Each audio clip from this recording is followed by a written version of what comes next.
है। जब लिखा हुआ है स्वयं रक्षा करे, तो आप अपने पतियों की देखभाल नहीं कर सकती? नहीं नारद जी बताओ। नारद जी ने कह दिया, बोले एक माला ले लो और सुंदर चंदन लगाने के लिए चंदन रख लो। क्यों? और राम नाम जपना प्रारंभ कर दो। भवानी ने कहा, नारद जी ऐसी बात क्यों करते हो? बोले अब तो आपको आजीवन माला ही घुमाना पड़ेगी। क्यों? बोले वो तो छोटे छोटे बालक बन गए, और छोटे बालक बन गए उनके माता पिता दूसरा विवाह कर देंगे। जब दूसरा विवाह कर देंगे तो आपको तो आजीवन माला ही घुमाना पड़ेगी, इसलिए आज से घुमाना प्रारंभ कर दो। नहीं नारद बाबा, ज्यादा विनोद की बात नहीं करते, आप बताओ वो बालक कहाँ बन गए? नारद जी ने कहा, अत्रि आश्रम पर चित्रकूट पर्वत पर आप जाइए, और अनुसुईया जी ने उनको 6 महीने के बालक बना दिए हैं। धन्य है मैया अनुसुईया के लिए।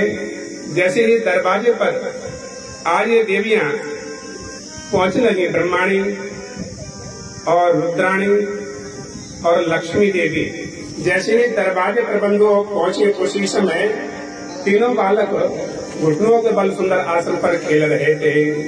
तीनों बालक डरने लगे, भयभीत हो गए। आनन छिपावे, जरा शांति का दान दें।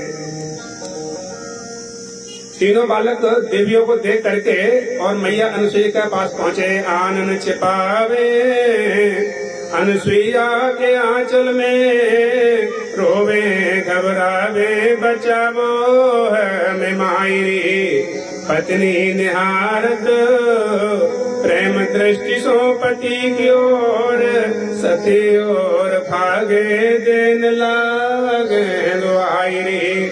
जब तीनों देवताओं ने अपनी अपनी पत्नियों को देखा, समझ गए कि तो हमको लेकर के जाएंगे। अब तो रोने लगे, दुखी होने लगे तीनों देवता। सती और भागे देन लागे दुआरी। तीनों बालक जाकर के अनुसुईया मैया के आंचल में होली में जाकर के छिप गए। रोवे रमा रानी। जब तीनों बालक ने देखा कि हमको लेने के लिए आ गई है, तब तो अब तो तीनों देवियां भी दुखी हो गई कि जी हमें देख करके भाग रहे हैं तो हमारे साथ में क्या जाएंगे। कह दिया, रोवे रमा रानी, लेत दीर्घ को सांस उमा, सोचत ब्रह्माणी विपत कैसी आई रे, विपत कैसी आई रे। आए दरवाजे पर, जैसे अनुसुईया मैया आई, देखा 3 देवियां दरवाजे पर खड़ी हुई है। पूछा, देवी क्या बात है? बोले तुम्हारे घर में हमारे पति देवता आए हैं। बोल दिया अनुसुईया मैया ने। बोले मेरे घर में छोटा सा घर है, छोटा सा आश्रम है, कहाँ है तुम्हारे पति देवता, देखो। और जैसे ही बंधु देखने के लिए गई, समझ रही है, बोले एकदम देख लेंगे तो बात बिगड़ जाएगी, कुछ सेवा शुश्रूषा करना पड़ेगी। आज तीनों देवियां अत्रि मुनि के आश्रम पर निवास करती हैं। एक देवी भोजन बनाती है, एक देवी झाड़ू लगाती है, एक देवी जी के चरण दबाती है। बड़ा कार्य हो जाता है। कोई पूछता है, जी बताओ ये 3 देवी कौन है? तो अनुसुईया देवी ने कहा, ये तीनों मेरी पुत्र वधू हैं। एक एक बिलान के तो पुत्र हैं, और ये 5-5 फुट के पुत्र वधू है। अनुसुईया मैया ने कहा, भाग्य से घर में बड़ी बहुएं आती हैं, बड़ी बहुएं घर में बड़े भाग्य से आती है। ठीक बंधु 6 महीने व्यतीत हो गए। आज चरण दबा रही है अनुसुईया मैया के तीनों ब्रह्मा और रुद्राणी और लक्ष्मी देवी। जब पतियों का विश्व शैल नहीं हुआ तो अश्रु करने लगे। अनुसुईया देवी के चरणों में जब अश्रु जैसे पैरों पर गिर पड़े, उसी समय पूछा देवी ने, क्यों देवियों, क्यों रो रही हो, कारण क्या है? बोले हमको पतियों का विश्व शैल नहीं होता है। जिए बिन दे नदी बिन ना बारी, और तैसे नाथ पुरुष देन नारी। यह जीवन पतियों के बगैर व्यर्थ है, हमें पति का विश्व शैल नहीं होता। आज बंधु कहा जाओ, अपने अपने पतियों को लेके जाओ, पालना में झूला झूल रहे हैं, और तीनों एक जैसे लाला यदि एक दूसरे के पति को उठा लेंगे तो पातिव्रत धर्म नष्ट हो जाएगा। लिखा रहता है ना, पानी गढ़े संस्कार।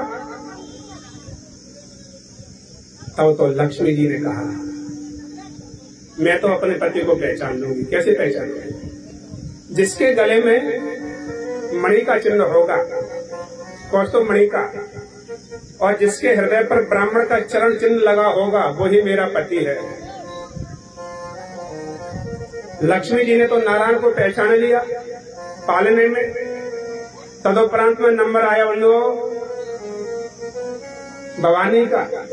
भवानी ने कहा मैं भी पहचान लूंगी अपने पति को। कैसे पहचानूं? बोले जब समुद्र से हलाहल विष निकला, जिस बालक का नीला कंठ होगा वही मेरा पति होगा।